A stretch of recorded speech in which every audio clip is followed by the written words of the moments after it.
Alright, so couple things with this friggin' corrugated metal you get on Amazon, right? It is thick as hell. So I was cutting it with my sawzall, right? It's real thick. So I was cutting my sawzall like by hand and stuff, and so I laid it out to the frame and I bolted it up, and then I cut it along the frame, you know, down. The sawzall works so much better like that. I started cutting it with my hands and stuff. It's just too thick. So came out all right. I'm putting molding up like everywhere to cover all the crap up. The other thing I wouldn't do is put too many screws. I just went overboard with the screws on this side because I started on this side, and when I got over here, I didn't put any, you know. So not bad. Molding. I'm putting molding on top, molding on bottom, all the way across. Right. Top. I'm not putting a roof on it. It's just a man cave, so I don't care.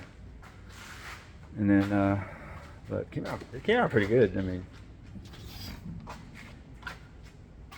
like it. Pretty good. And then, you know, you got to drill through the corrugated metal, and then, you know, because they give you a bunch of different screw sizes and stuff. And on the thicker stuff, I used a 3.5, and on the shorter stuff, I used like 1.5 inches, I think, with different bits. But it came out pretty good. It took me like 3 hours, but. And so if you get that on Amazon, they sell it in 10 feet rolls, and they're $150 a piece. I got 2 of them, and it just barely made it, you know. I couldn't go all the way up to the top, couldn't go all the way to the bottom, but I'm not paying another $150 for freaking scrap metal, you know what I mean? But it looks pretty cool.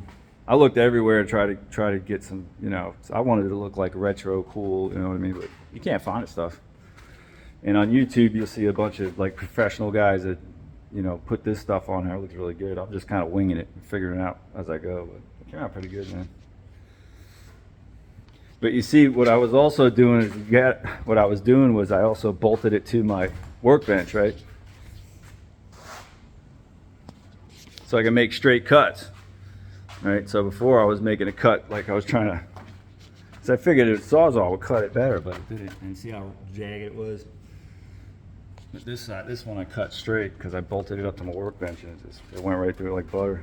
But that's all going to be covered up with wood. And then I'm going to burn it with the torch. The wood's going to be burnt with a torch to bring the grain out and stuff. So it's I don't know what time it is, but hang on. Hopefully by tonight I'll show you what's going on. I got a couple more hours. Later.